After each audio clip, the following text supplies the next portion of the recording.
15वें अध्याय से चालू कर रहे हैं 10वें स्कंध में।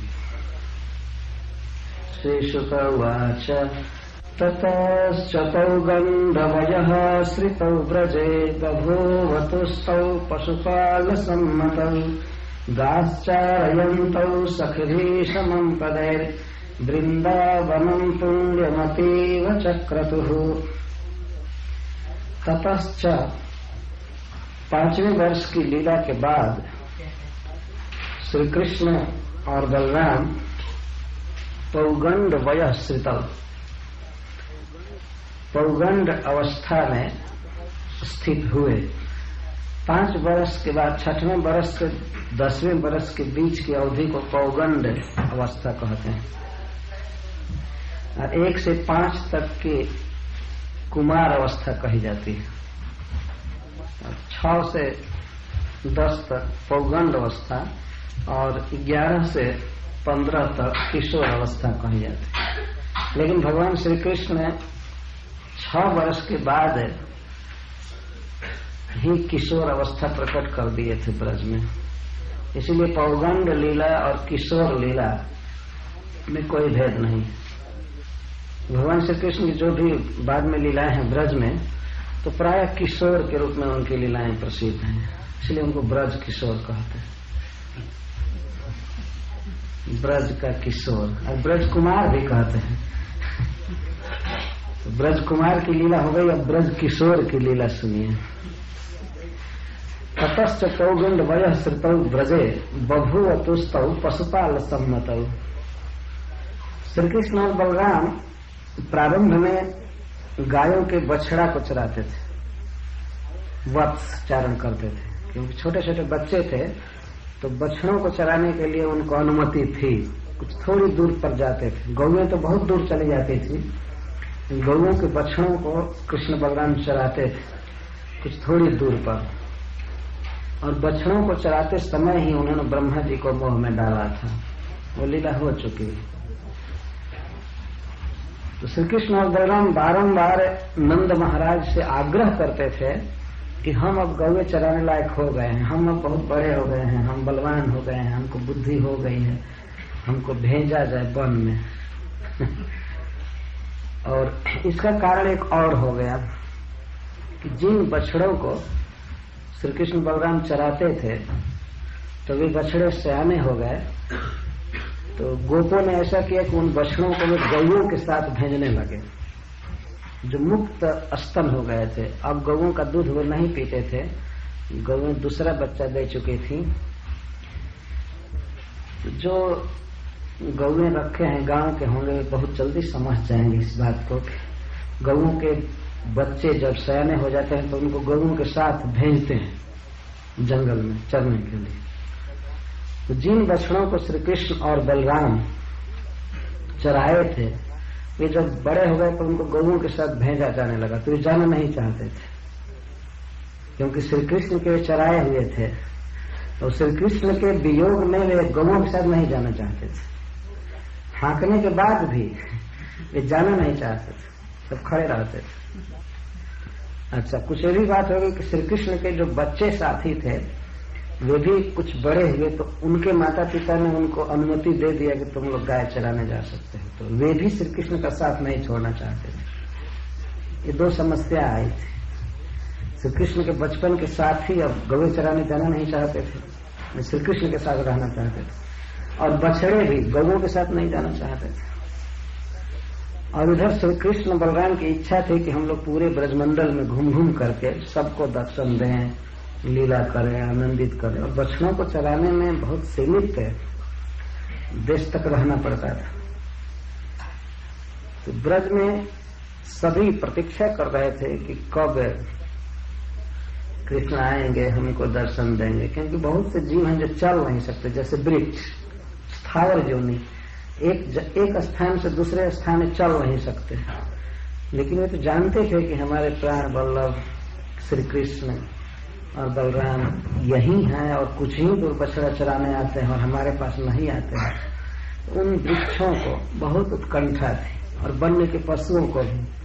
वे सभी चाहते थे कि कृष्ण बलराम पूरे ब्रजमंडल में घूमे। तो इस कारण से श्री कृष्ण बलराम की बार बार इच्छा होती थी, लेकिन माँ यशोमती जसोदा भेजती नहीं थी। कहती थी नहीं, इन बच्चों को बहुत दूर नहीं भेजना है, कृष्ण बड़ा चंचल है, वन में इधर उधर कुछ हो जाएगा, इसलिए इनको गाय चराने के लिए नहीं भेजना है। नंद बाबा भी मना करते थे, लेकिन कृष्ण बलराम बारंबार हठ कर रहे थे, आग्रह कर रहे थे कि नहीं बाबा, हम सफिशिएंट बुद्धिमान हो गए हैं, हम चरा लेंगे गाय, हमको भेजो वन में भेजो। बारंबार जब आग्रह किए कृष्ण, और चूंकि बछड़े नहीं जा रहे थे, बच्चे भी नहीं जा रहे थे वन में, बहुत समस्या आ गई ब्रज में इस तरह से। इसलिए एक दिन गोपाष्टमी के दिन यह निश्चित किया गया कि आज श्री कृष्ण और बलराम गौएं चराने जाएंगे, और बछड़ा चराने की लीला उनकी खत्म हो रही है। एक गोपाष्टमी पड़ती है कार्तिक शुक्ला अष्टमी को। आज भी ब्रज में वृंदावन में बहुत बड़ा उत्सव किया जाता है, गोपाष्टमी बहुत प्रसिद्ध है। गौओं का पालन करना। जिस दिन श्री कृष्ण गोप हुए, इसके पहले वत्सक थे, गोवत्सक थे, और अब गोप हुए उसी अष्टमी के दिन, इसलिए उसको गोपाष्टमी कहा जाता है। तो उसी गोपाष्टमी से ये लीला प्रारंभ हो रही है, कार्तिक शुक्ल अष्टमी से। बहुवतुस्तौ पशुपाल सम्मतो, पशुपालन के योग्य मान लिए गए। श्री कृष्ण बलराम को लोगों ने मान लिया कि हाँ ठीक है, गौएं चरा सकते हैं, वन में जा सकते हैं। तो माँ यशोदा कुछ सयाने गोपों को बहुत सतर्क बनाए कि देखना, श्री कृष्ण को गौएं हाँकने के लिए इधर उधर मत भेजना, दूर एक जगह रखना, सब लोग घेर कर रखना, कभी जमुना जी के जल में इसको मत उतरने देना, और हमेशा देखते रहना, कभी भी इसको कोई भूख लगे प्यास लगे तो ये ले जाओ भोजन।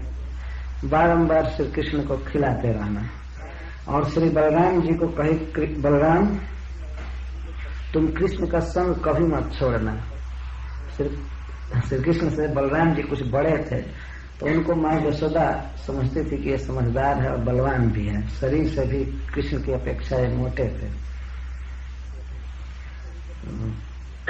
श्री बलराम जी को नियुक्त किया माँ यशोदा ने कि बेटा कभी भी कृष्ण का संग मत छोड़ना, साथ में रखना, और आज जा रहे हो वन में, लेकिन बहुत जल्दी आज आ जाना, शाम मत करना, संध्या नहीं होनी चाहिए। तो इस प्रकार पशुपाल सम्मत, पशुपालन में, गोपालन में योग्य मान लिए गए कृष्ण। तो चले, पशुपालों ने, गोपों ने भी कहा कि हाँ ठीक है, कृष्ण गोचारण कर सकता है, कोई दिक्कत नहीं। तो इस तरह से सबकी सम्मति से गोपाष्टमी के दिन बहुत भारी उत्सव हुआ, और श्री कृष्ण को गोचारण के लिए अब दूर वन में जाने के लिए अनुमति मिल गई। तो गाश्चार्यंत सखभी समम पद वृंदावनम पुण्यमती व चक्रतुः, सखाओं के साथ गोचारण करते हुए कृष्ण बलराम वृंदावन में घूमने लगे। यहाँ वृंदावन का अर्थ है पूरा ब्रजमंडल, संपूर्ण 84 कोश ब्रजमंडल। तो एक विशेष बात सुखदेव गोस्वामी कह रहे हैं कि वृंदावनम पुण्यम अतीव चक्रतु, वृंदावन को अतीव पुण्यम चक्रतु, अत्यंत पवित्र बना रहे थे। वृंदावन तो पहले से ही पवित्र है, भगवान का नित्य धाम है, लेकिन पद ही अपने चरण न्यास से श्री कृष्ण बलराम वृंदावन को अतिशय पावन बना रहे थे। वृंदावन धाम एक ऐसा धाम है जहाँ भगवान श्री कृष्ण कभी भी पादुका नहीं पहने, पदत्राण नहीं पहने, बिना जूता के चलते हैं। ये वृंदावन धाम की विशेषता है। तो भगवान श्री कृष्ण के और श्री बलराम के चरण चिन्ह से वो ब्रजमंडल अलंकृत होने लगा, इसलिए अतीव पुण्यम कहा, अतीव पुण्यम चक्रतु। पुण्यम का अर्थ होता है पवित्रता दायक। तो और संस्कृत में ऐसे पुण्यम के बहुत अर्थ होते हैं। पुण्य का अर्थ होता है यज्ञ करना, दान करना, जिससे जीव स्वर्ग प्राप्त करता है। लेकिन वास्तविक धरातल पर पुण्य का अर्थ है जीव की अविद्या का नाश करके कृष्ण प्रेम देना। तो जो वस्तु कृष्ण प्रेम देने में समर्थ है, जीव के स्वरूपगत धर्म को प्रकाशित करती है, तो उसको पुण्य कहते हैं। तो जीव का स्वरूप है कृष्ण का नित्य दासत्व, जीव का स्वरूप है कृष्ण नित्य दास, नित्य दास। लेकिन वर्तमान समय में हमारा कृष्ण प्रेम आवरण में पड़ गया है, ढक गया है। सहज कृष्ण प्रेम प्रकाशित नहीं हो रहा है। संसार के प्रति हमारी जितनी लालसा है, जितना प्रेम है, भगवान कृष्ण में प्रेम उतना प्रकट नहीं। यद्यपि स्वरूप से हम कृष्ण दास हैं, लेकिन वो प्रकट नहीं है। तो जो वस्तु उस प्रेम को प्रकट कर दे उसको पुण्यम कहते हैं। तो श्री कृष्ण का श्रवण और कीर्तन कृष्ण प्रेम को प्रकट करता है, इसीलिए उनके श्रवण कीर्तन को पुण्यम कहा गया। पुण्य श्रवण कीर्तन, श्री कृष्ण के विषय में सुनने पर कृष्ण प्रेम प्रकट होता है। नित्य सिद्ध कृष्ण प्रेम साध्य कहु न है, श्रवण आदि सिद्ध चित्त कराए होता है। तो यह श्री कृष्ण के प्रति सहज अनुराग नित्य सिद्ध वस्तु है। यह ऐसी वस्तु नहीं है जिसे बाहर से लाना है, वो है अपने पास, लेकिन उसको प्रकट करना है। श्रवण कीर्तन जल कर ऐसे चंद, श्रवण और कीर्तन के द्वारा है। तो यह श्रीमद् भागवतम सप्ताह हमारे कृष्ण प्रीति का वर्धन करने में एक सहायक वस्तु है, ऐसा अनुभव किया गया है बारंबार। तो श्री कृष्ण और बलराम वृंदावन को अतिशय पावन करने लगे। अतीव, अतीव का अर्थ था अत्यंत, अतिशय, वर्णन से परे, अनिर्वचनीय वृंदावन की महिमा बढ़ गई। पदई और सखाओं के चरण पड़ रहे थे वृंदावन में, गौओं के और कृष्ण बलराम के। तो चक्रतु करने लगे, अतीव पुण्यम करने लगे, बहुत सुंदर वृंदावन लगने लगा। खास करके श्री कृष्ण के चरण कमल में वज्र, अंकुश, ध्वज, स्वस्ति, कमल आदि के चिन्ह हैं। तो श्री कृष्ण जहां भी चलते थे तो उनके चरण विन्यास से पता लग जाता था कि कृष्ण का चरण है, इधर गया है, ऐसे गया है, ऐसे गया। और पृथ्वी उन चरण चिन्हों को मिटने नहीं देती थी। एक आश्चर्य की बात थी कि श्री कृष्ण आगे आगे भी चलते थे और पीछे से सखा कभी कभी चलते थे, गौएं चलती थी, लेकिन फिर भी श्री कृष्ण के चरण चिन्ह मिट नहीं पाते थे। यह पृथ्वी का स्पेशल सौभाग्य था, वो अपना सौभाग्य सुरक्षित रखना चाहती थी। इसमें भागवत में लिखा गया है कि वो मिट नहीं पाते थे चरण चिन्ह। और ऐसे जनरली श्री कृष्ण पीछे चलते थे, आगे आगे गौएं चलती थी और पीछे से चलते थे, इसलिए भी नहीं मिट पाते थे। तो वृंदावन में को कहा गया है शास्त्र में कि यह वृंदावन ललाट है इस पृथ्वी का। पृथ्वी यदि एक नारी है, महिला है, तो वृंदावन इसका ललाट है, और उस ललाट पर सौभाग्य का जो बिंदु है वो है कृष्ण, ऐसा कहा गया है। वृंदावन मिदम मन्ये भालम एवं धरा स्त्रिय सौभाग्य तिलको यत्र,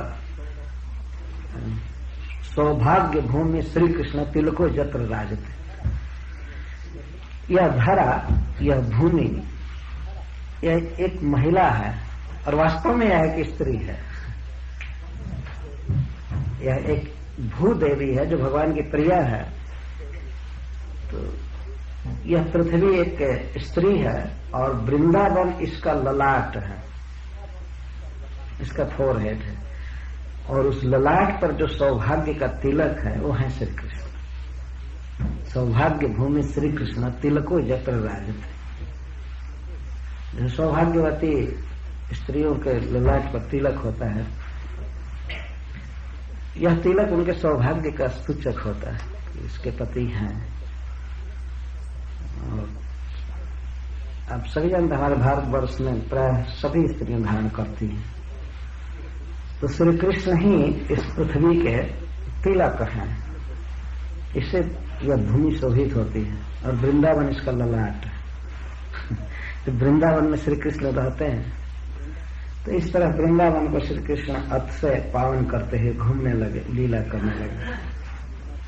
यह टीका में श्रीपाद सनातन गोस्वामी लिखते हैं, शुक्लाष्टमी कार्तिके तो स्मृता गोपाष्टमी बुधई तद दिनाद वासुदेव भूत गोपः पूर्वस्तु वत्सुप। कार्तिक शुक्लाष्टमी के दिन वासुदेव गोप हुए, पहले वत्सप थे। तो इस प्रकार श्री कृष्ण बलराम वृंदावन में प्रथम दिन प्रवेश किए। यद्यपि वृंदावन में पहले भी प्रवेश किए थे, लेकिन ब्रज के बिल्कुल निकट रहते थे, गांव के निकट आचराते थे, इसलिए उसको प्रवेश के भीतर नहीं कहा। सुखदेव गोस्वामी कहे कि इसके पहले प्रवेश नहीं किया, तो अब प्रवेश कर रहे हैं।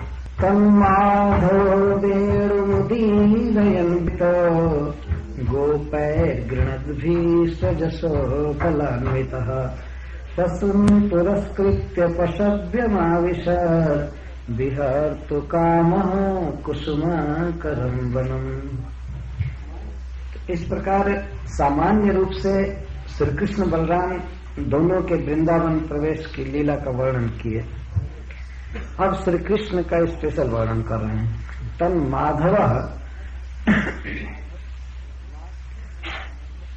माधव अपनी बांसुरी को बजाते हुए वृंदावन में प्रवेश कर रहे हैं।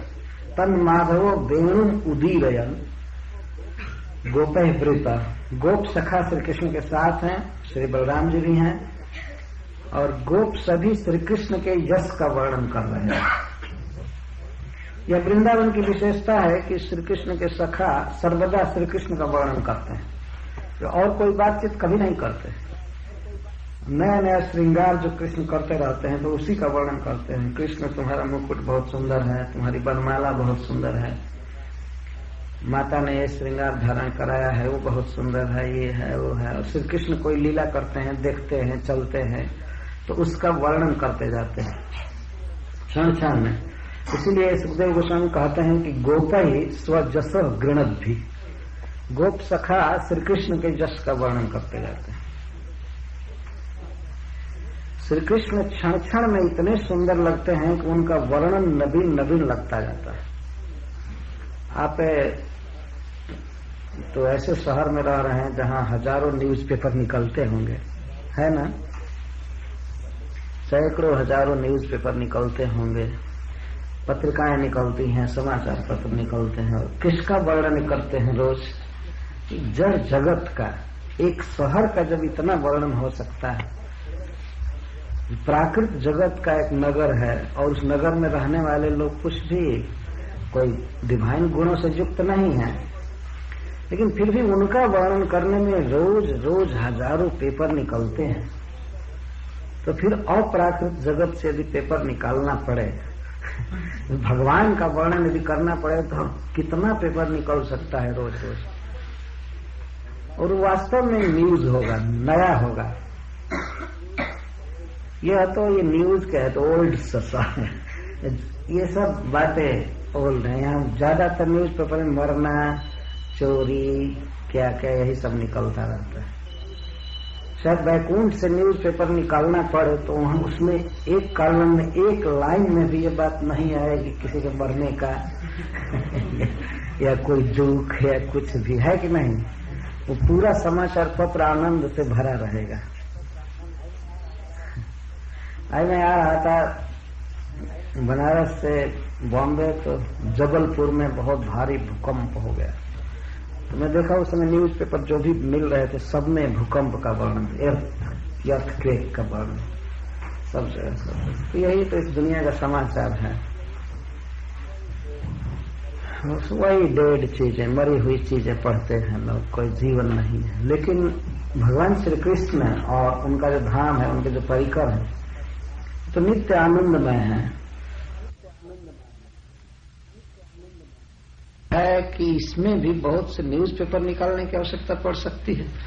तो उस समय भक्ति सिद्धांत सरस्वती महाराज ने कहा था कि जब मैटेरियल नगर, मैटेरियल जगत का इतना वर्णन किया जा सकता है, तो स्पिरिचुअल वर्ल्ड का और फिर भगवान का वर्णन कितना में किया जा सकता है, सहज समझ सकते हैं। एक कवि ने लिखा है कि यदि इस पृथ्वी को पूरा किसी मिल में, किसी कारखाना में पीस करके कागज बना दिया जाए, पूरी पृथ्वी को पतला कागज बना दिया जाए, और जितना भी समुद्र है, समुद्र को यदि इंक सिलाही बना दिया जाए, और भगवान के गुणों को, उनके सौंदर्य को, करुणा को, ऐश्वर्य को लिखने के लिए ब्रह्मा जी, शिव जी, सरस्वती, गणेश, शेषनाग, ये सभी विद्वान लाइन लगा लगा करके बैठे अथवा अपना अपना कंप्यूटर लेकर, अनंत अनंत वर्षों में भी भगवान के गुणों को ये गिनकर शेष नहीं कर सकते हैं। ये सारी पृथ्वी कागज के रूप में खप जाएगी, सारा समुद्र खप जाएगा, लेकिन भगवान के सौंदर्य और करुणा आदि की जो कथाएं हो कभी शेष नहीं हो सकती। इतना अनंत गुण से वे युक्त हैं। तो उनके साथ जो सखा रह रहे हैं वो नित्य गाते रहते हैं उनका जस। हरे कृष्णा कृष्णा कृष्णा हरे हरे, हरे राम राम राम हरे हरे। कभी कभी हम लोगों से लोग पूछते हैं, इस एक ही शब्द की आप लोग इतनी आवृत्ति क्यों करते हैं? कुछ लोग पूछते हैं, अब नया नया क्यों नहीं जपते हैं ये हरे कृष्णा? जब से सुने हैं देखें तो यही ये बोलते रहते हैं, आपका जी नहीं उठता है। ये उब नहीं सकता, क्योंकि वास्तव में यह पूर्ण चिदघन है, स्पिरिचुअल है। ये हरे कृष्ण महामंत्र यह वास्तव में इस संसार की वस्तु नहीं है। जैसे हम लोग रेडियो पर शब्द सुनते हैं कभी कभी, तो हो सकता है कि वो रेडियो यहाँ का, वो शब्द यहाँ का नहीं है। जैसे हम बॉम्बे में सुनते हैं तो दिल्ली से शब्द आता है या लंदन से शब्द जाता है, तो लंदन का शब्द इंडिया में सुनाई पड़ता है। तो यह शब्द कहाँ से आया है? गोलोक के प्रेम धन हरि नाम संकीर्तन। यह गोलोक से ट्रांसमिटेड होता है, ये यहाँ की वस्तु नहीं है। देखने में ऐसे लग रहा है कि जैसे अन्य शब्द हैं, वैसे ही हरे कृष्ण महामंत्र भी है, भगवान का कोई नाम है, लेकिन वास्तव में यह गोलोक का है। यह दिव्य जगत से ध्वनि आई हुई है, किस लिए? हमको उठाकर वहां ले जाने के लिए। इस तरह से गोलोक के प्रेम धन हरि नाम संकीर्तन, रति न जन्मीला के नेता है। शोक की बात है कि रति इसमें नहीं होती है। तो हम लोग बताते हैं कि वास्तव में यह दिव्य वस्तु है। जैसे जीने से कभी ऊब नहीं होती है, हम निरंतर जीना चाहते हैं, है कि नहीं? कोई अब नहीं सोचता नहीं अब बहुत दिन जी लिया, आप क्या चाहेंगे? जीने से कोई ऊब रहा है? नहीं ऊब रहा।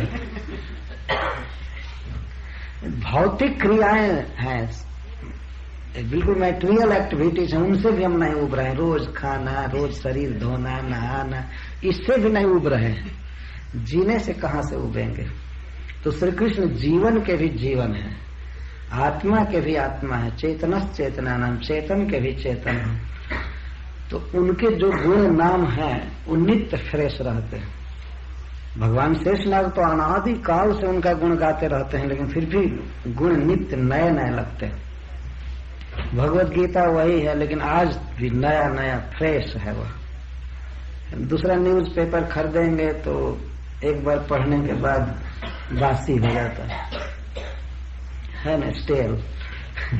और यहाँ तो morning news, mid day news, evening news, तो मॉर्निंग वाला मिड डे में बासी हो गया, मिड डे वाला संध्या को बासी हो गया, और फेंकते जाते हैं। रद्दी कागज के भाव भी कोई नहीं लेना चाहता, फेंकते जाते हैं। लेकिन श्री कृष्ण के गुण नित्य नवीन है। एक भक्त ने हमसे प्रश्न किया था एक बार भारतवर्ष में कि भगवान कृष्ण के सखा श्री कृष्ण में क्या पाते हैं कि रात दिन उनकी कीर्ति गाते रहते हैं। जब भी भागवत में आप वर्णन पाएंगे, कृष्ण के सखा कृष्ण का कीर्तन करते हुए चलते हैं, हमेशा गाते रहते हैं। कोई सौंदर्य की बात कहता है, कोई उनके करुणा की, कोई किसी लीला की, कोई किसी लीला की, हमेशा वर्णन करते रहते हैं। तो यहाँ पर ये वर्णन आ गया, स्वजसः गृणद भी, श्री कृष्ण के यश को गोप सखा गाते चलते हैं बलान्विता श्री बलराम जी के साथ। पशुन पुरस्कृत्य पशव्यम आविशद।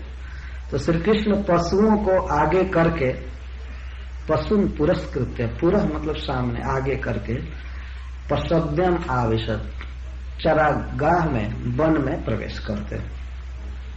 भगवान श्री कृष्ण की यह वन प्रवेश लीला बहुत मधुर है और सुखदेव गोस्वामी को कृष्ण भक्त बनाने में इस लीला का हाथ है। श्री कृष्ण के 2 गुणों ने आकृष्ट किया सुखदेव गोस्वामी। एक तो उनकी करुणा, पूतना का जो उद्धार किया भगवान कृष्ण ने, तो उस लीला की याद करके, उसका श्रवण करके सुखदेव गोस्वामी भक्त हो गए। अहो बकीयम स्तनकाल कूटम जिघांसया पाय दप्य साधु लेभे गतिम धातृषिताम तत्वन्यम कम्वा दयालु शरणम ब्रजेम। श्री कृष्ण के विरह में उद्धव जी यह श्लोक बोले हैं कि पूतना अपने स्तनों में विष लगाकर कृष्ण को मारने गई थी, लेकिन ऐसी क्रूर हृदया पूतना को भी जिन्होंने माता यशोदा की गति दे दिया, उन कृष्ण से बढ़ करके कौन दयालु है जिसकी शरण मैं लूं। अब इस दया की कोई सीमा है? श्री कृष्ण को मारने के लिए गई थी पूतना। जिस दिन कंस के हाथ से वो योग माया दुर्गा उड़ गई, तो उसने आकाशवाणी किया, उसने सामने से बोला कि कंस तुम बच्चों की हत्या मत करो, तुमको मारने वाला कहीं जन्म ले चुका है। तो कंस उसके बाद देवकी वसुदेव को छोड़ करके मीटिंग की अपने मंत्रियों के साथ। आधी रात को मीटिंग बुलाया फोन करके, जैसे भी सभी मंत्रियों को बुलाया, कहा कि देखो ऐसी ऐसी बात हो गई है, देवकी के गर्भ से विष्णु जन्म नहीं लिया। कौन जन्म लिया? तो मेरी इष्ट देवी ने जन्म ले लिया।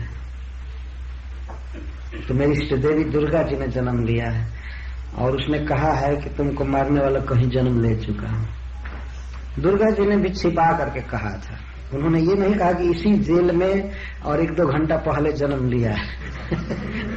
उन्हें कहीं पर जन्म ले चुका है तुम्हारा पूर्व शत्रु। तो कंस से मीटिंग किया मंत्रियों से, ऐसे मंत्रियों से जो बिल्कुल बुद्धू थे, वो कुछ नहीं जानते थे। उन लोगों से पूछा क्या करना चाहिए हमें, हमारा बैरी जन्म ले चुका है। तो उन दुर्बुद्धि मंत्रियों ने यह सलाह दिया, जब आपको मारने वाला जन्म ले चुका है तो कितने दिन का होगा लगभग? तो कंस कहा कि होगा क्या, हो सकता है 10 दिन का हो,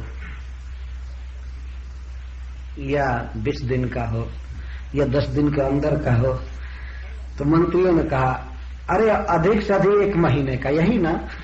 तो ठीक है, एक काम किया जाए, इस पूरे ब्रजमंडल में या मथुरा जिले में, जनपद में जितने भी बच्चे 1 महीना के अंदर के जन्म लिए हैं सबको मार दिया जाए, बस उसी में से होगा एक। तो 6 बच्चों को मारने के कारण कंस रो रहा था देवकी वसुदेव के सामने। उनको जेल से मुक्त किया और अपने पाप की बात कह करके रो रहा था कि मैं बहुत बड़ा पापी। और मंत्रियों के साथ में पड़ा, तब यह योजना बन गई कि 1 महीने के भीतर के जितने बच्चे हैं सबको मार देना चाहिए। कुसंग से ऐसा हो गया।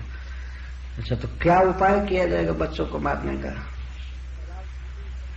जब उनकी मीटिंग चल रही थी तो पूतना ने कहा, पूतना चिल्ड्रन किलिंग कमीशन का अध्यक्ष बनी, वो अध्यक्ष बन गई। और उसने कहा कि कोई लड़ाई झगड़ा करने की आवश्यकता नहीं है, मैं बहुत माया जानती हूँ, कपट जानती हूँ, मैं अपने स्तन में हलाहल जहर लगा करके जाऊंगी और बस दूध पिला पिला कर बच्चों को मार दिया करूंगी, और किसी को जाने की जरूरत नहीं। तो कंस ने कहा ठीक है। कंस ने यह कहा कि सबसे पहले तुम्हें ब्रज में जाना चाहिए, क्योंकि ये जो नंद है यह वसुदेव का मित्र है, भाई है, और मैंने सुना है कि उसके पास भी उसको एक बच्चा हुआ है। इसको खबर लग जाती थी, मैं ऐसा सुना हूं कि उसको भी एक बच्चा हुआ है, तो कहीं वही मेरा शत्रु ना हो। तो वसुदेव का पुत्र बनने वाला था विष्णु, तो हो सकता है वसुदेव का न बन करके नंद का बन गया हो। इस तरह से उसको शंका हो रही थी। तो उसने भेजा था स्पेशली इंस्ट्रक्शन दे करके पूतना को। तो पूतना गई, कितना क्रूर हृदय था, बहुत सुंदर वेश बनाई, लेकिन हृदय छुरे की धार के समान तीखा था उसका। और रोहिणी जसोदा दोनों वहीं पास में थी, और जा करके कहने कितना लाला सुंदर है, कितना अच्छा है, कह करके उठा ले, गोद में उठा ले। उन लोगों ने मना नहीं किया और अपना विस्मय स्तन देने लगे पीने के लिए। श्री कृष्ण पीने लगे, छोड़े नहीं और प्राण के साथ ही पिए। लेकिन मरने के बाद पूतना को माता की गति मिली। नित्य लीला में भगवान ने उसे अपनी मां बना लिया। यह है श्री कृष्ण का दान। तो वहां पर कैमुत्य न्याय से सुखदेव गोस्वामी कहते हैं कि जब विष युक्त स्तन देकर पूतना माता की गति पा गई, उसी श्री कृष्ण को जो श्रद्धा से कुछ देते हैं, उनके शुभ गति में क्या संदेह हो सकता है। आज कोई श्री कृष्ण को कुछ लाते हैं, पत्रम पुष्पम फलम या जीवन वचन जो कुछ भी है अर्पित करते हैं श्रद्धा से। हम श्री कृष्ण के सेवक हैं और श्री कृष्ण को अर्पण करना हमारा धर्म है, उन्होंने ही सब कुछ दिया है। श्रद्धा से यदि कोई कृष्ण को कुछ देता है तो वह क्यों नहीं भगवान की नित्य लीला में जाएगा, जबकि विष दे करके वो माता की गति पा गई। तो यह है श्री कृष्ण की कृपा, सहज कृपा है, कृपा के समुद्र हैं। अन्य जीवों में जो कृपा होती है वो एक कृपा का एक बोतल भी नहीं है, और श्री कृष्ण कृपा के समुद्र। ये वर्णन किया गया है शास्त्रों में कि हम लोगों में जो कृपा है कितनी है। एक सीख को लेकर के आप किसी लोटा में डालिए, सीख समझते हैं सीख, हाँ, एक स्ट्रा तृण को लेकर के एक लोटा के पानी में डालिए और उसको लेकर के आप ऐसे छिड़किए तो उसके हजारों कण बनेंगे, सहस्रों कण बनेंगे। तो एक कण जो है उतनी ही कृपा हमारे हृदय में है, और भगवान के हृदय में कितनी कृपा है, अनंत समुद्र के समान है। हम तो देखे हैं कभी कभी इस जगत में अपना पिता भी क्रोधित हो जाता है अपने बेटा पर, बेटे पर भी कृपा नहीं रह पाती। कभी कभी अपनी पत्नी से भी आदमी कहता है बस इस समय चुपचाप बैठो, हमसे बोलो मत, अच्छा नहीं लग रहा है, कृपा सूख गई कृपा भरा नहीं रहा है हृदय में, स्नेह इस तरह सूख जाता है वास्तव। लेकिन भगवान श्री कृष्ण का जो स्नेह है जीवों के प्रति, सुहृदम सर्वभूतानां, अनादि काल से उनकी कृपा बनी हुई है। यहां तक कि भगवान को कोई माने या मत माने, लेकिन सबको हवा पानी पृथ्वी सब दे रहे हैं। यहां तक कि निराकार कहने वालों को भी वो पानी दे रहे हैं पीने के लिए, ये भोजन करने के लिए दे रहे हैं, कि नहीं। ये भगवान सबसे अधिक सुंदर व्यक्ति हैं, लेकिन इनके विषय में यहां से निराकार कहते हैं, वो निराकार। उनको भी सूरज का प्रकाश दे रहे हैं, हवा दे रहे हैं, पानी दे रहे हैं। ये है उनकी करुणा। जानते हैं कि ये पागल है, हमारे विषय में गलत बोल रहा है, लेकिन करे क्या पिता हैं और पिता के प्रति पुत्र यदि हीन वाक्य भी बोले तब क्या कहा।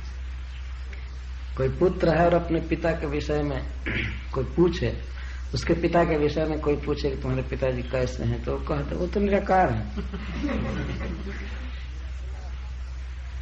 निराकार कह देने से अब उसको प्रणाम नहीं करना पड़ेगा, भोग नहीं लगाना पड़ेगा, क्योंकि निराकार तो खाएगा पिएगा नहीं, है कि नहीं। तो इसलिए ये भक्ति से पूजा से पिंड छूट जाएगा और केवल ध्यान का एक नाटक चलता रहेगा कि ध्यान कर रहे, ध्यान कर रहे। ऐसे ही माँ ने जिस दिन जन्म दिया था तुमको और केवल ध्यान करती तुम्हारा, तो पालन पोषण हो जाता ना। आज माता पिता कहें अपने बेटे के लिए कि हम तुम्हारा केवल ध्यान करते हैं, ध्यान करते हैं। वास्तव में इन लोगों ने इस जगत में भक्ति का सत्यानाश कर दिया है। जो निर्विशेषवादी है, जो निराकारवादी है, भगवान के प्रति प्रेम इन लोगों ने खंडित कर दिया है। निराकार वस्तु से कौन प्रेम करता है, कोई नहीं। आज यहाँ मान लीजिए हम बैठे हैं कि कोई खबर दे कि आपकी पत्नी निराकार हो गई आज से। तो निराकार हो गई तो हो गई, अब क्या, जब तक साकार थी तब तक प्रेम था, है कि नहीं? जब निराकार हो गई तो अब क्या है? जिन लोगों को वास्तव में भक्ति नहीं करनी है, भगवान से कोई संबंध नहीं रखना है, वास्तव में जो पागल हैं एक प्रकार के, बहुत ग्रॉसेस्ट इग्नोरेंस है, वो कहते हैं कि भगवान निराकार है। ये समझ लीजिए निश्चित, उनका कोई प्यार नहीं है कृष्ण से, कोई संबंध नहीं। वे भगवान के दिव्य स्पिरिचुअल फॉर्म को, लीला को, नाम को समझते ही नहीं। तो हमें इस बात को समझना चाहिए। और सबसे पहले जब करुणा का वर्णन किया जाता है तो भगवान की लीला आती है। तो सुखदेव गोस्वामी ने ये करुणा की लीला सुना, और इसके बाद बरहा पीडम नटवर बपुः कर्णयो कर्णिकारम बिभ्रवास कनक कपिशम वैजयंतीम च मालाम रंध्रान वेणोरधिर शोधया पूरयन गोप वृंदई वृंदारण्यम स्वपद कमलम प्राविशद गीत कीर्ति। वृंदावन में श्री कृष्ण प्रवेश कर रहे हैं, बांसुरी के छिद्रों पर अपनी उंगली फिरा रहे हैं और बांसुरी को अपने अधरामृत से सिक्त करके पूरे विश्व का आलिंगन कर रहे हैं। उस नाद ब्रह्म द्वारा सखा कीर्ति गा रहे हैं और झूमते हुए नाचते हुए कृष्ण वृंदावन में प्रवेश करते हैं। इस सौंदर्य में सुखदेव गोस्वामी को खींच लिया श्री कृष्ण के इस सौंदर्य ने और करुणा ने। 2 श्लोकों ने उनको बाध्य कर दिया भागवत पढ़ने के लिए। लौट करके आए और भागवत पढ़े। ये है वृंदावन प्रवेश की लीला। पशुओं को आगे करके श्री कृष्ण लौट वन में प्रवेश कर रहे हैं। तो प्रवेश कर रहे हैं तो सीधे साधे श्री कृष्ण प्रवेश नहीं करते हैं, नाचते हुए प्रवेश करते हैं। असल में वृंदावन बिहारी कृष्ण और द्वारका बिहारी या मथुरा बिहारी या साकेत बिहारी जैसे सीधे साधे नहीं चलते हैं। चलते हैं इधर, देखते हैं इधर, नाचते हुए झूमते हुए। खड़े भी होते हैं तो सीधे खड़े नहीं होते हैं, 3 जगह से टेढ़े खड़े होते हैं। त्रिभंग ललित कहते हैं, है ना। हम लोगों के कोई भी ऐसे मंदिर नहीं है जिसमें कृष्ण सीधे खड़े हैं। त्रिभंग सुंदर, ग्रीवा टेढ़ी, पैर व्यत्यस्त पाद, दाहिना पैर बाएं भाग में है, बाएं पैर दाएं भाग में है, ऐसे खड़े रहते हैं। तो इस तरह से श्री कृष्ण त्रिभंग ललित हैं। उसी तरह से उनकी भाषा भी टेढ़ी, उनकी पाग भी टेढ़ी, ग्रीवा टेढ़ी, उनकी लीला टेढ़ी, झूमते हुए नाचते हुए प्रवेश करते हैं। तो प्राविशद आविशद किस लिए प्रवेश किए वृंदावन में? विहर्तु कामः, विहार करने की लालसा से। वृंदावन इतना महान है, इतना मादक है कि श्री कृष्ण को भी उसमें रमने की इच्छा होती है। रमण का अर्थ है कि वृंदावन में खेल करके, अवगाहन करके, घूम करके श्री कृष्ण को भी सुख मिलता है। जो सुख घन है, आनंद घन है, आनंद जिनसे विकीर्ण होता है, सबको प्राप्त होता है। परमानंद घन मूर्ति भगवान श्री कृष्ण भी वृंदावन में प्रवेश करके आनंदित होते हैं। अब इससे वृंदावन की महिमा समझनी चाहिए कि भगवान को भी सुख देने वाला धाम है वृंदावन। तो विहर्तु कामः, विहार करने की लालसा से श्री कृष्ण वृंदावन में प्रवेश करते हैं। कथम भूतम वनम, वृंदावन कैसा है? सुखदेव गोस्वामी यहाँ वर्णन करते हैं। कुसुमाकरम, कुसुमा नाम आकरम, जहाँ पुष्पों की राशि है, आकर खजाना है वृंदावन धाम। वृंदावन धाम में सब जगह पुष्प ही पुष्प है। पुष्प को संस्कृत में कुसुम भी कहते हैं। तो कुसुम आकरम, आकर मतलब खान, सब तरह के पुष्प वृंदावन में।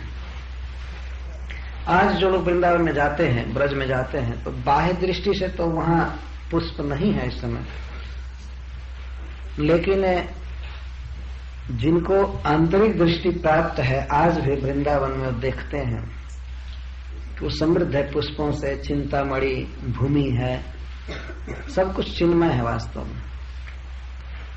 तो भगवान श्री कृष्ण जब वृंदावन में प्रवेश कर रहे हैं तो सब जगह कुसुम ही कुसुम, कुसुम ही कुसुम है, और गोपों से घिरे हुए प्रवेश कर रहे हैं। तो श्री कृष्ण और बलराम दोनों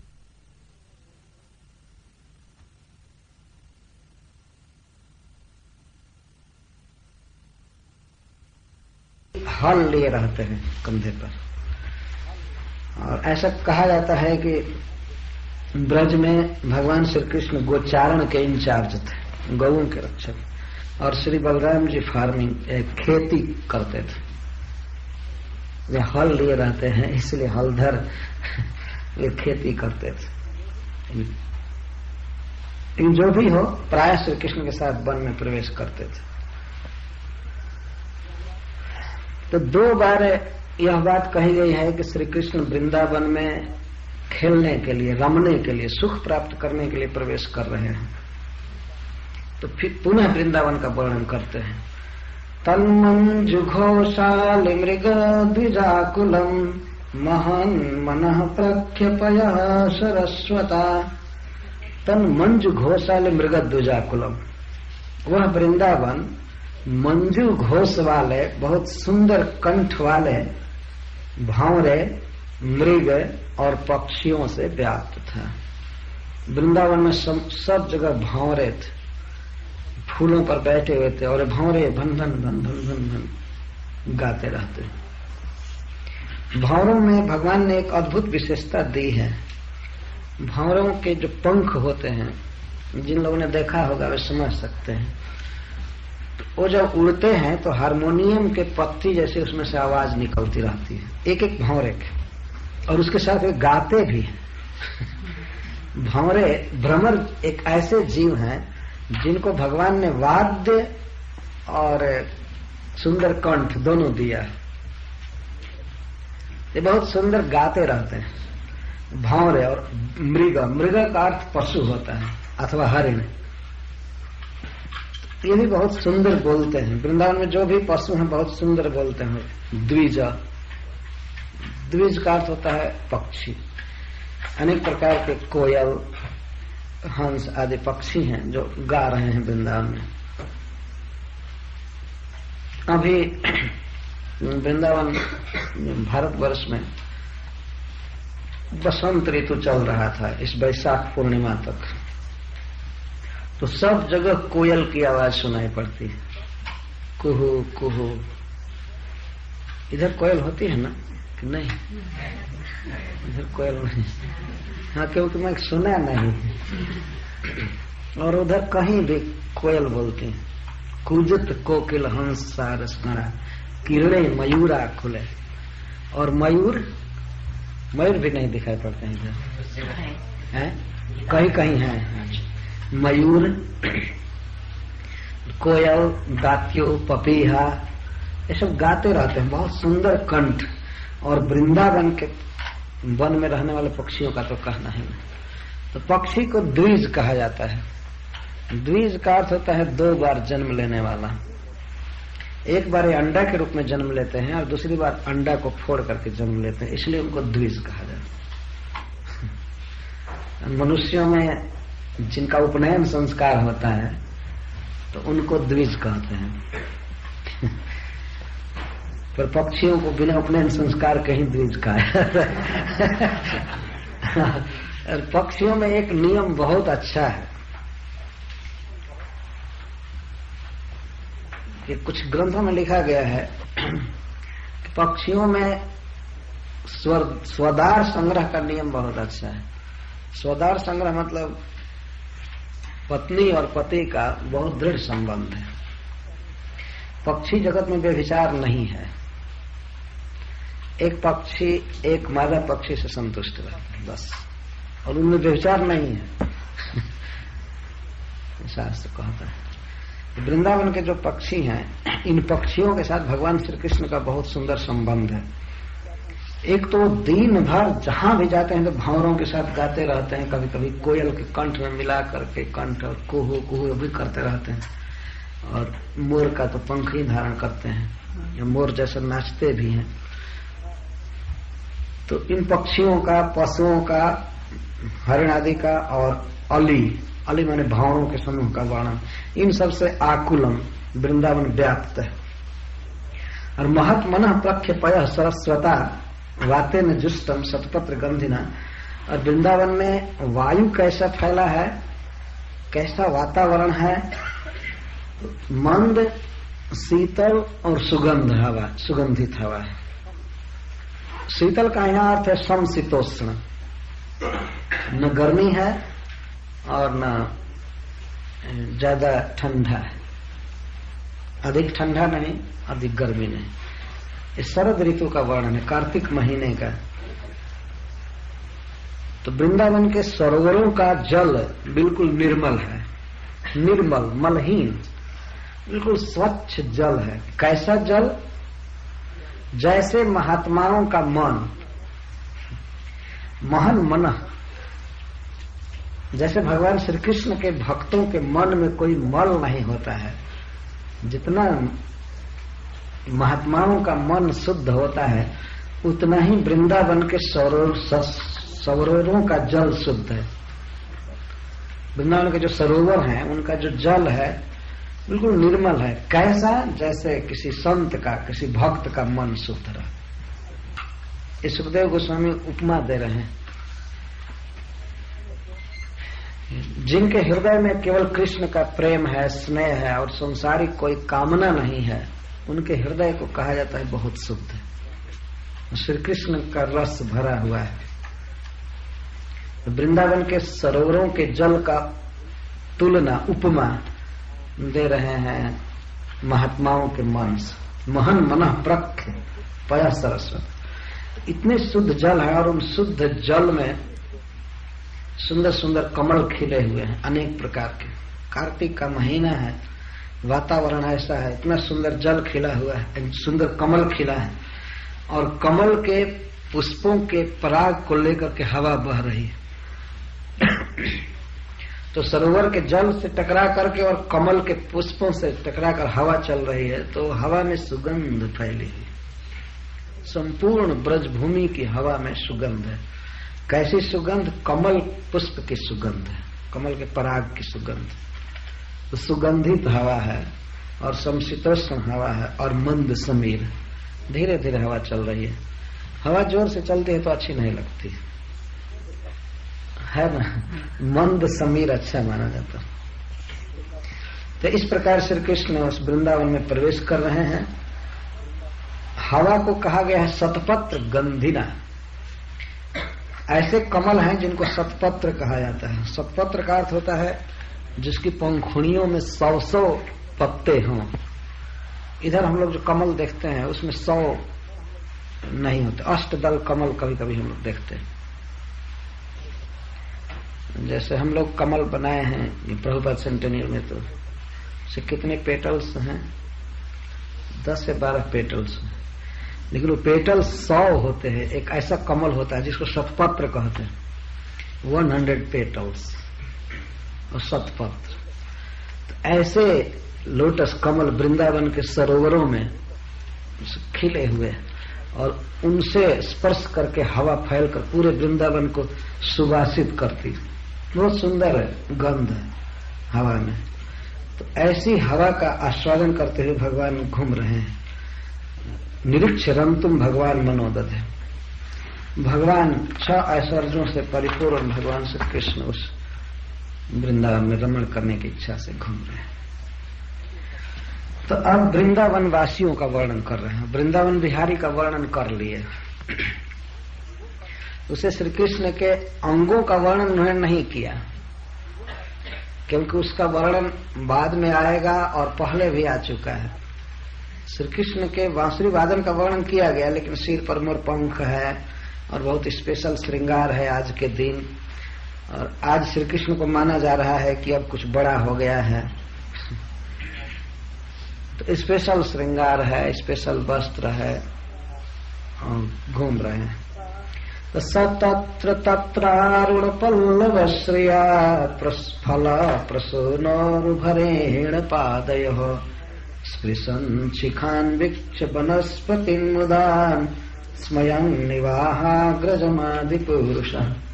आदिपुरुषः श्री कृष्णः तत्र तत्र स्थाने स्थाने सर्वत्र आदि पुरुष भगवान श्री कृष्ण बलराम जी के साथ सखाओं के साथ चल रहे हैं, तो उन्होंने देखा कि जहां वे जा रहे हैं वहां पर वृक्ष की शाखाएं झुक झुक कर कृष्ण को प्रणाम कर रही हैं।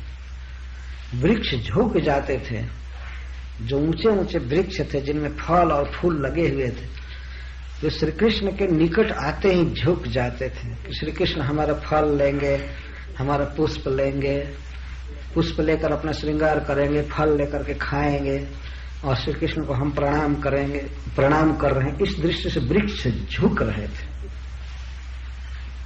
स्पष्ट शब्दों का वर्णन है कि फल प्रसूनोर भरेण पादयो स्पृशत।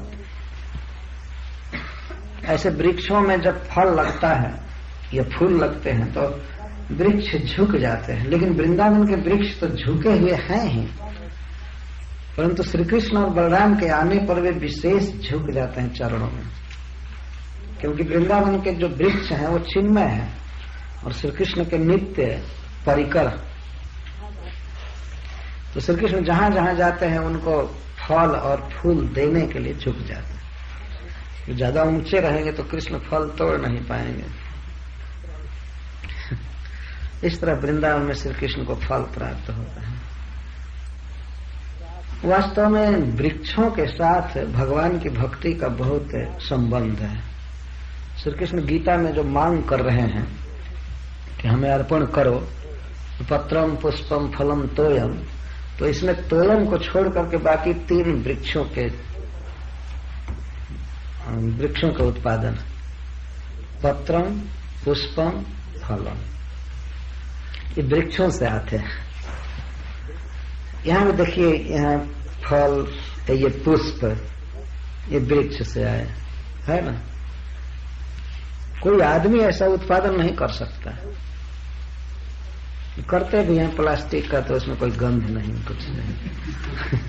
और वो भी करते क्या है, भगवान की वस्तुओं को लेकर के ही वे उत्पादन करते हैं, स्वयं नहीं बना सकते, है ना।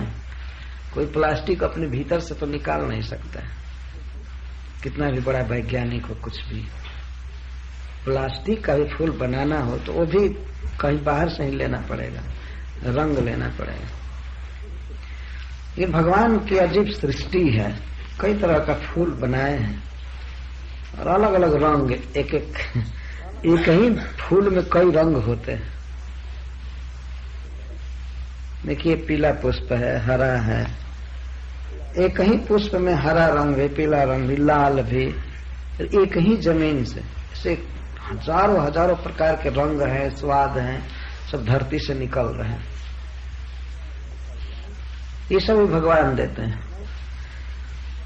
तो मैं यह कह रहा था कि भगवान की भक्ति का संबंध वृक्षों से बहुत घनिष्ठ, और आचरण का भी, भक्त के आचरण का चैतन्य महाप्रभु कहते हैं तरोरिव सहिष्णुना, चाहे तरोरपि सहिष्णुना, वृक्ष से भी अधिक सहिष्णु बनना चाहिए और ऐसे कीर्तन करना चाहिए। और तृणादपि सुनीचन, तृण भी एक वृक्ष का ही अंग है, ये घास है, उससे ज्यादा नम्र होना चाहिए। भगवान भी जब इस जगत में आते हैं वैष्णवता सिखाने के लिए, तो उनको वृक्षों से ही सीखना पड़ता है। देखो, वृक्ष जैसा बनो, तृण जैसा बनो, या आदमी जैसा बनो, भगवान ने कभी नहीं कहा। आदमी जो सब बेकार होते हैं, उनसे क्या सीखना है। वृक्ष जैसा रह करके कीर्तनी हो सदा हरि।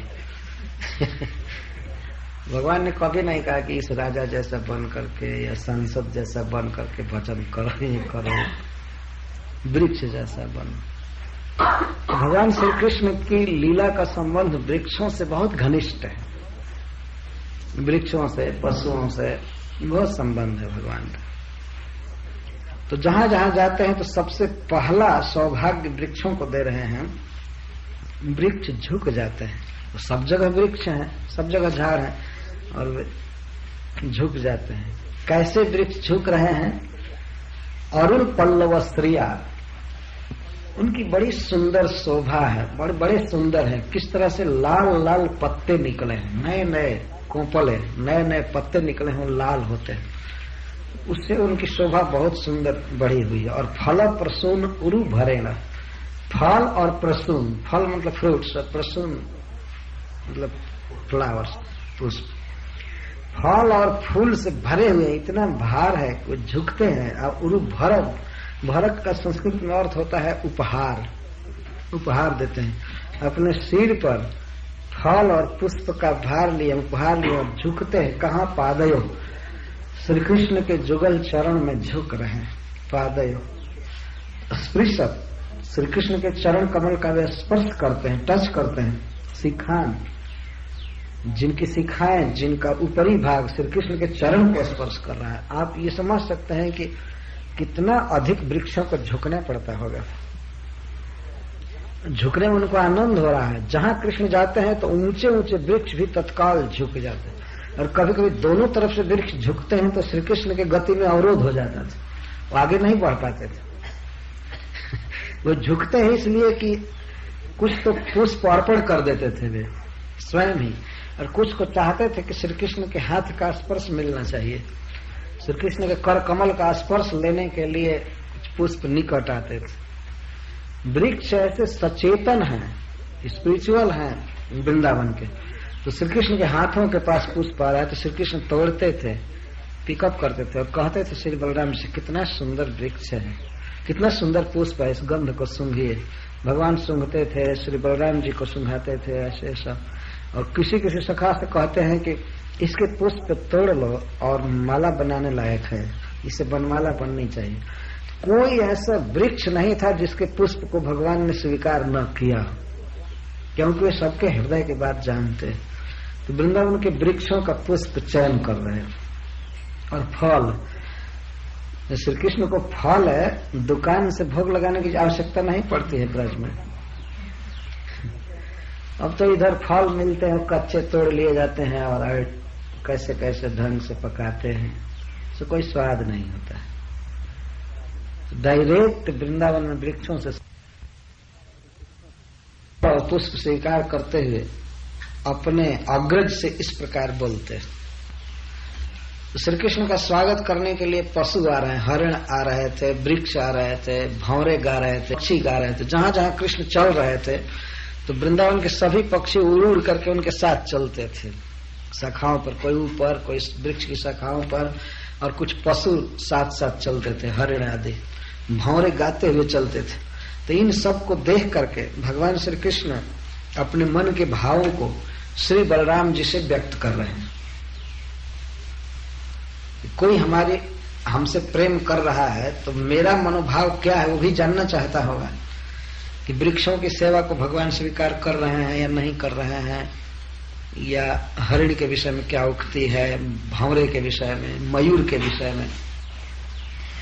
तो श्री कृष्ण बलराम जी से इस प्रकार बोलते हैं। समस्त ब्रजवासियों के, मतलब चर और अचर, सबके प्रेम भाव को अनुमोदित करते हैं, सबका अभिनंदन कर रहे हैं। ये भगवान की विशेषता है।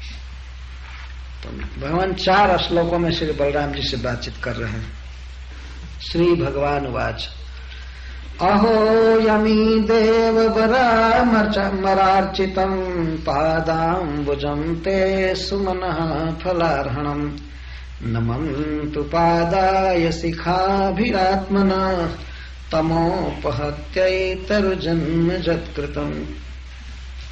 श्री कृष्ण के चरणों में वृक्ष फल फूल अर्पित कर रहे हैं।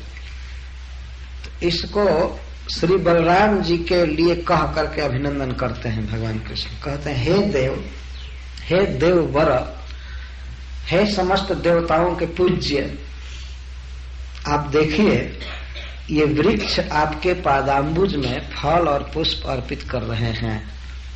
ऐसा कहते हैं। कर तो रहे हैं कृष्ण को, लेकिन यह प्रेम की रीति है। रूप गोस्वामी पाद जी ने कहा है कि अहेरिव गति प्रेम स्वभाव कुटिला भवेत। प्रेम की जो गति है, प्रेम की चाल जो होती है, वो सांप की चाल के समान टेढ़ी होती है। सांप चलता है तो सीधा नहीं चलता है। आप लोगों ने देखा होगा, कोई कोई देखे होगा, सांप ऐसे टेढ़ा चलता है, सीधा नहीं चलता है। तो प्रेम की गति टेढ़ी होती है। श्री कृष्ण यह नहीं कह रहे हैं कि ये वृक्ष मुझको फल और पुष्प दे रहे हैं। ये बलराम जी को दिखा करके कह रहे हैं कि हे देव, हे देवताओं के पूज्य, देखिए ये वृक्ष आपको फल और पुष्प अर्पित कर रहे हैं। इनडायरेक्ट में भगवान अपना प्रेम भाव व्यक्त कर रहे हैं। मैं जानता हूं कि तुम मुझे अर्पण कर रहे हो, मैं तुम्हारे इस प्रेम भाव का आभारी हूं। वृक्षों के प्रति भगवान अभिनंदन कर रहे हैं। यही है पद्धति। हम लोग भारतवर्ष में देखते हैं, यदि कोई व्यक्ति किसी व्यक्ति से पूछा जाए, मान लीजिए उसके पास उसका पुत्र है, तो ये पूछा जाए ये किसका पुत्र है, तो आदमी ये कहता आपका पुत्र है।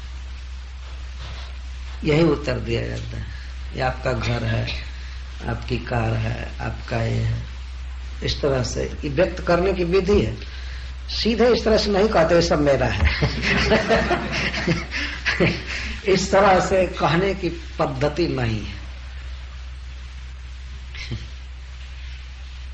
एक ही बात के लिए आपका है नहीं कहा जा सकता है। एक बार ऐसे विनोद में कहा था, सबको कह देंगे कि आपका है, आपका, अपनी पत्नी को नहीं कहेंगे कि बस बाकी और सब आपका है। ये व्यवहार में इस तरह का वर्णन किया जाता है। तो भगवान श्री कृष्ण वृक्षों के प्रेम भाव का अभिनंदन कर रहे हैं श्री बलराम जी के लिए कह करके,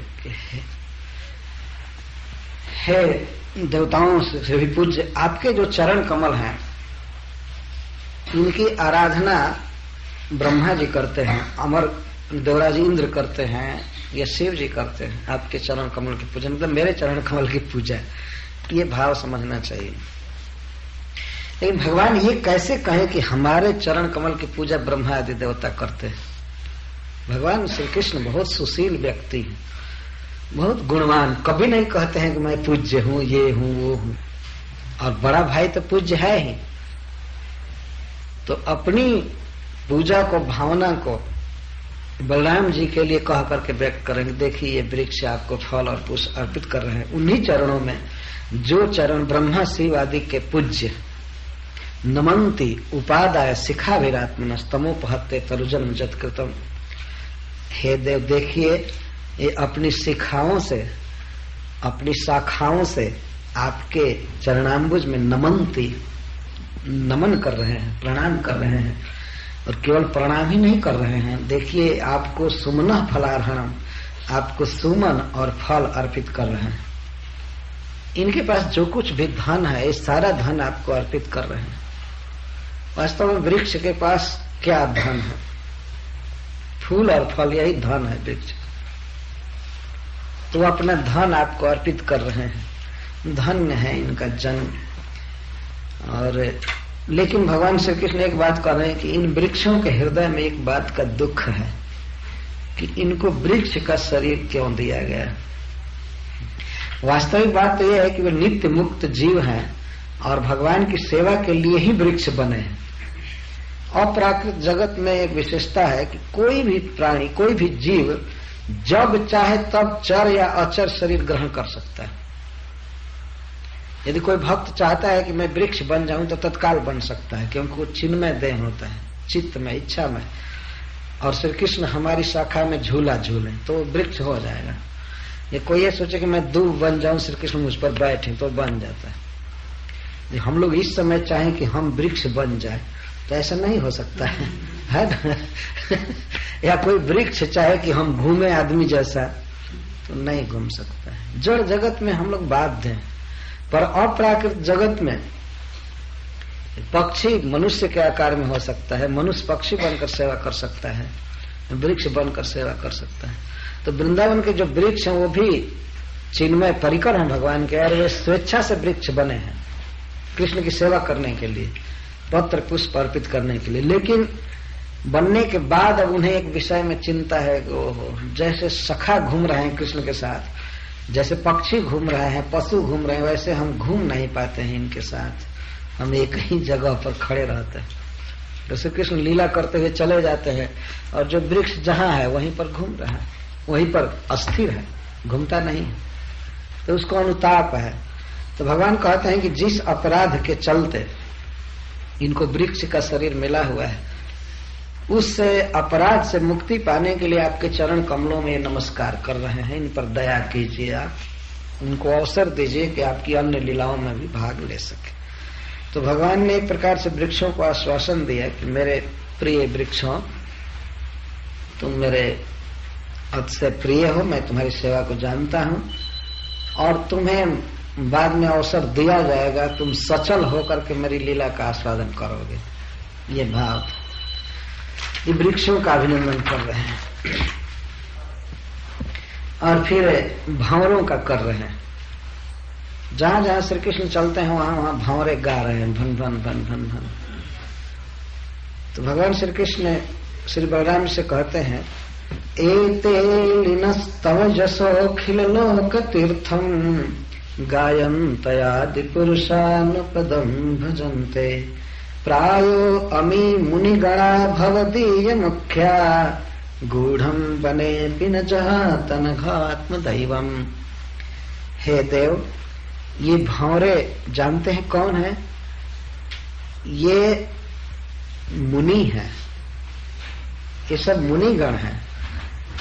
ये मुनि हैं, आपके भक्त हैं और आपका साथ करने के लिए, आपके साथ रहने के लिए भंवरा बने हुए हैं। मुनि के रूप में तो मुनि लोग कृष्ण के साथ चल नहीं सकते थे, एक गोप के साथ कैसे मुनि लोग घूम सकते थे? तो समस्त मुनि, नारद आदि मुनि भंवरे के रूप में बन करके श्री कृष्ण के वनमाला पर या इधर उधर घूम रहे हैं।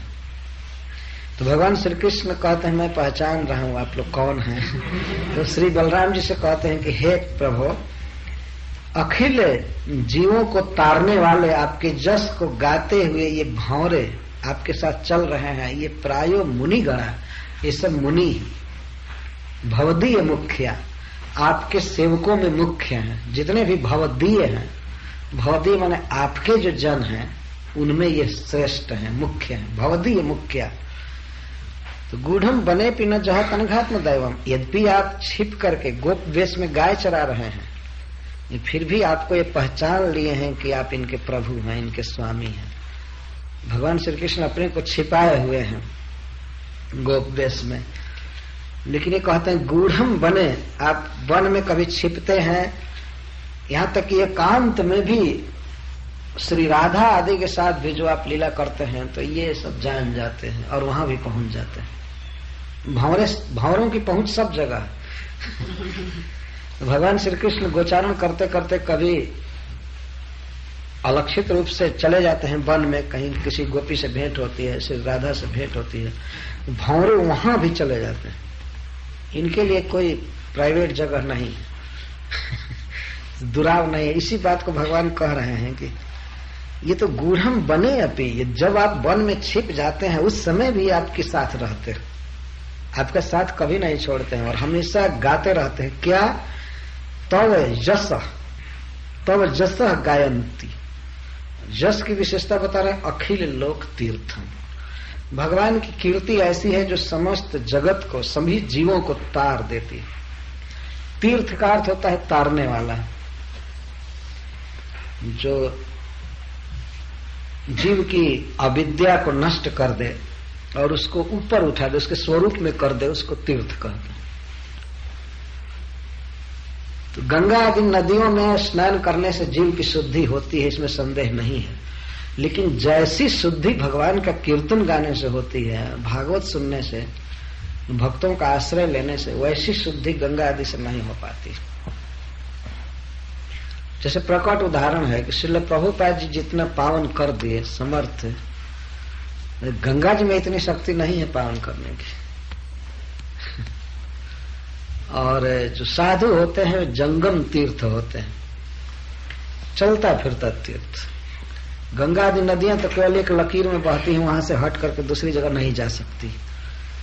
लेकिन शास्त्र वर्णन करता है एक साधु एक ऐसे तीर्थ होते हैं जो चलता फिरता तीर्थ होते हैं, तारते हैं। किस चीज से तारते हैं? श्रृणवताम स कथाम कृष्ण, कृष्ण कथा से तारते हैं। वास्तव में जीव को तारने वाली वस्तु है कथा, भगवान का यश। हरे कृष्ण कृष्णा कृष्णा हरे हरे, हरे राम राम राम हरे हरे। इसलिए भगवान का यश हमेशा गाना चाहिए। और विशेष करके इस युग में तो भगवान के नाम के अतिरिक्त और कोई रास्ता नहीं है, कोई साधन हो नहीं सकता, करने की योग्यता भी नहीं है किसी में, समय नहीं है कई प्रकार से। तो पहले से ही यश की बहुत महिमा है और आज के युग में तो कोई उपाय नहीं। इन प्रसंगों से हमें भी सीखते चलना चाहिए कि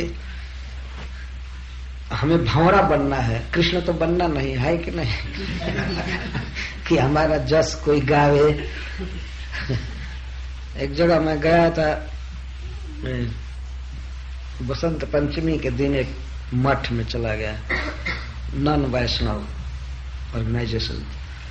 तो उसमें मैं देखा गुरुजी झूला पर बैठे थे और जितने लोग आ रहे थे सब गुरुजी को झुला रहे थे और भोजपुरी में गीत गा रहे थे। हमारा सत गुरुदेव के झूलेला पालना, हमारे सत गुरुदेव का पलना झूल रहा है। और मैं इसके बाद देखने लगा भगवान का कोई अस्तित्व है कि नहीं इस मंदिर में।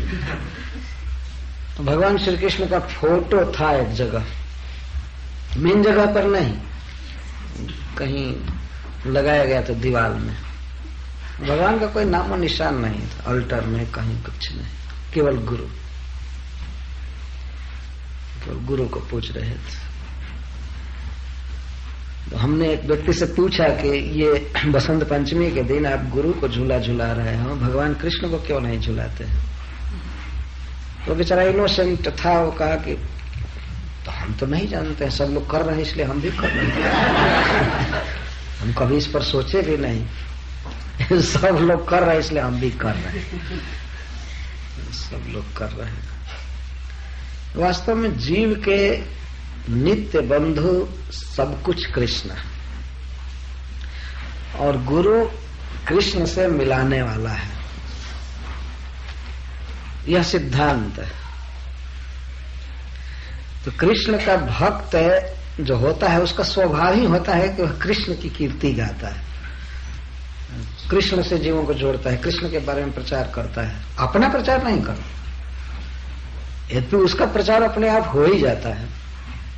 जैसे श्रील प्रभुपाद जी ने भगवान का प्रचार किया तो भगवान के प्रचार के साथ साथ श्रील प्रभुपाद जी को सारा जगत जान गया, तो तो हो ही जाता है। लेकिन श्रील प्रभुपाद जी ने कभी अपना प्रचार नहीं किया, कभी सोचा भी नहीं। उन्होंने कृष्ण को लाया, international society for Krishna consciousness, Krishna चेतना के लिए, कृष्ण भक्ति के लिए उन्होंने इंटरनेशनल समाज की स्थापना की। तो इससे उनका प्रचार हो गया। लेकिन वास्तव में कृष्ण भक्त का स्वभाव होता है कि सदा कृष्ण का यश गाता है। आज के युग में एक बहुत बड़ा दुर्भाग्य मनुष्यों के सामने आ रहा है कि परम सत्य को, परम पिता को, भगवान को जनता के सामने नहीं आने दिया जा रहा है। और इसमें सबसे भारी भूमिका कौन लोग निभा रहे हैं? कौन नहीं आने दे रहे हैं? साधु। तथा कथित साधु लोग नहीं आने दे रहे हैं। जनता को तो इससे कोई मतलब, जनता को कोई दिक्कत नहीं है। अगर असली भगवान का पता लगे तो जनता खुश है। लेकिन जो अपने को भगवान कह कर प्रचार कर दिए हैं उनके सामने बहुत भारी दिक्कत आ जाएगी। और इस हरे कृष्ण आंदोलन से वो दिक्कत पहुंच गई, क्योंकि असली भगवान का पता लग गया। प्रभुपाद जी कहते थे कि मेरे प्रचार से नकली भगवानों को बहुत भारी दिक्कत होगी। वो नहीं चाहेंगे कि ये इस्कान फैले। और उनके पुजारियों को भी दिक्कत होगी, जो वास्तव में असत्य पर रहना ही चाहते हैं, जिन्होंने बिल्कुल शपथ ले लिया है कि मुझे असत्य पर ही रहना है, उनको इस हरे कृष्ण आंदोलन से बहुत दुख होगा। कितने लोग तो कहते हैं, हम लोगों को कहते हैं ये लोग तो केवल कृष्ण को भगवान मानते हैं। जैसे लगता है कि एक संकीर्ण बुद्धि के आदमी हम लोग केवल कृष्ण को भगवान मानते हैं। हम लोग थोड़े मानते हैं, भागवत कह रहा है, भगवत गीता में है, उपनिषद में है, सब सारे ग्रंथ, वेदैश्च सर्वै अहमेव वेद्य, समस्त वेदों के द्वारा कृष्ण वेद्य हैं, तो हम लोग कृष्ण को मानते हैं, तो वास्तविक तो बात यही है। ऐसा नहीं है कि तुम कुछ मान लो तो वही सत्य हो जाएगा, तुम कुछ मान लो तो वही सत्य हो जाएगा। सत्य हमारे मानने की अपेक्षा नहीं रखता है, हमारी मान्यता की अपेक्षा सत्य नहीं रखता है। सत्य सत्य है। जैसे मान लीजिए रात्रि में हम सब लोग विवाद करना चालू करें कि पूर्व दिशा किधर है, ईस्ट डायरेक्शन किधर, और सूर्य अस्त हो चुका है, रात्रि में पता नहीं चल रहा है। कोई कहे कि इधर है, कोई कहे इधर है, कोई कहे इधर है, कोई कहे इधर है, और पांचवां व्यक्ति आकर के कहे कि थोड़ा थोड़ा सब सच हो, कॉम्प्रोमाइज कर लो, कॉम्प्रोमाइज कर लो। निश्चित है कि उनमें से केवल एक ही व्यक्ति सत्य होगा। भाई इसका पता कैसे लगेगा कि पूर्व दिशा किधर है? क्या पता लगेगा? अंधकार में क्या पता लगेगा? लेकिन अंधकार में भी पता लगाने की एक विधि है, स्टैंडर्ड स्वीकार करना, जो नियम है वो स्वीकार करना। नियम क्या है? नियम यह है कि सूर्य जिस दिशा में उगता है उसको पूर्व कहा जाता है। नियम ये है। पूर्व में सूर्य नहीं उगता है। ये श्रीमद् भागवतम में लिखा गया पंचम स्कंध में, सूर्येण ही विभज्यन्ते, सूर्य के द्वारा दिशाओं का विभाजन होता है। पूर्व दिशा में सूर्य नहीं उगता है, ये समझने की बात है। सूर्य जिधर उगता है उसको पूर्व दिशा कहते हैं। तो जिन लोगों को ये स्टैंडर्ड मालूम रहेगा तो विवाद को क्षण भर में हल कर देंगे। चुपचाप रहो, सवेरा होने दो, अपने आप पता लग जाएगा पूर्व किधर है कि नहीं, सवेरा होने दो। ये शास्त्र जो है वो सूर्य की तरह है। वास्तव में श्रीमद् भागवतम या भगवत गीता सूर्य की तरह है। श्रीमद् भागवतम की तो उपमा दी गई है कि स्वधाम कृष्णे स्वधाम उपगते धर्म ज्ञानादि भी सह कलौ नष्ट दृशा में सब पुराण आर्को अधुनोदित। यह पुराण सूर्य उदित हुआ है।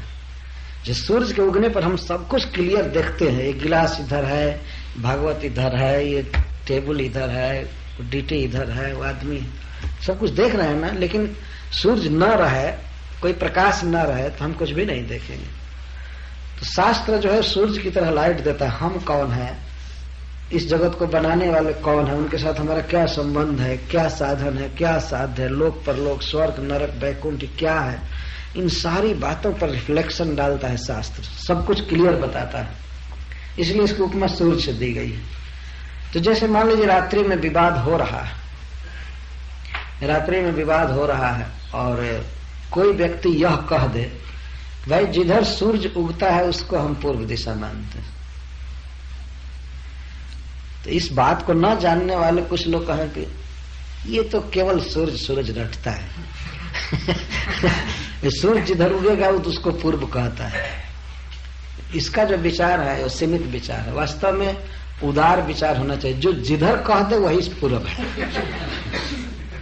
जत मत तत पंथ, जत मत तत पंथ।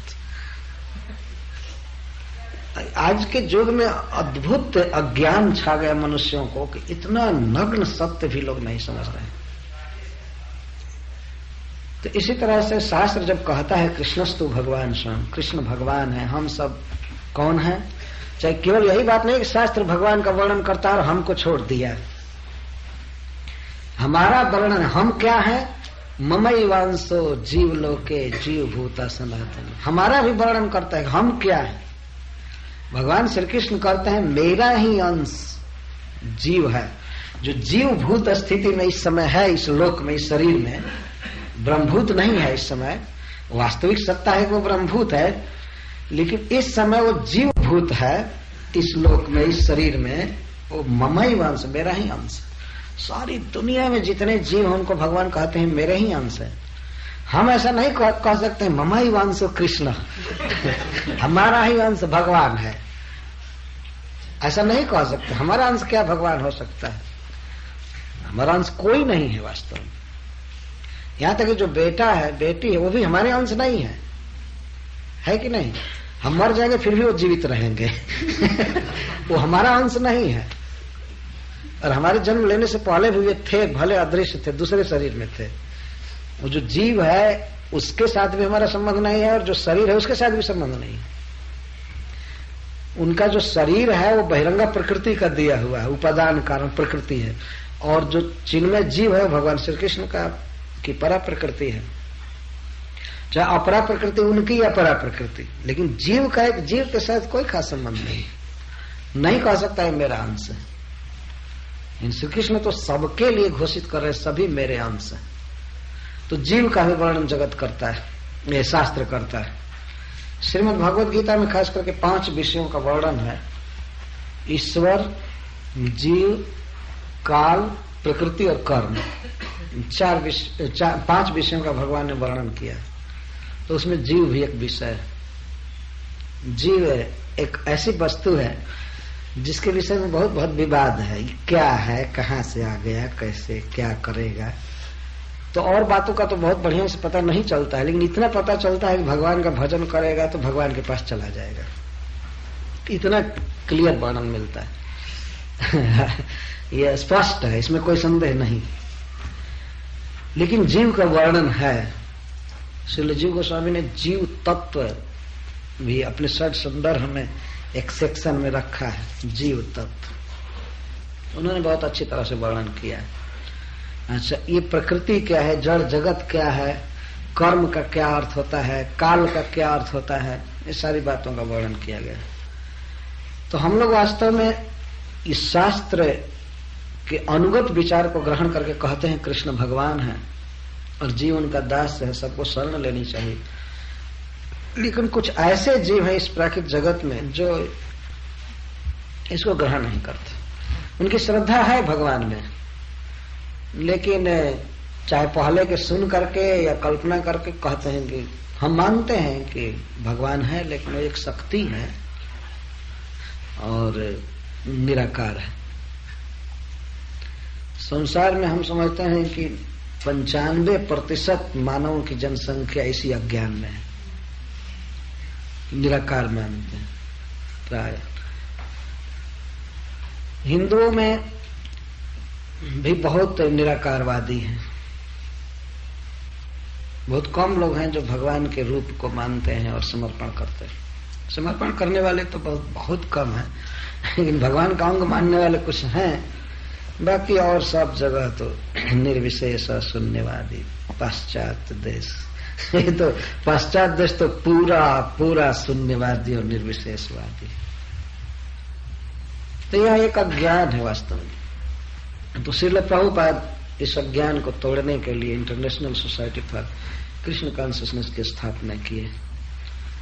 तो यह अंतरराष्ट्रीय समाज कृष्ण भक्ति उत्पन्न करने के लिए है और हो रहा है रियली सब जगह।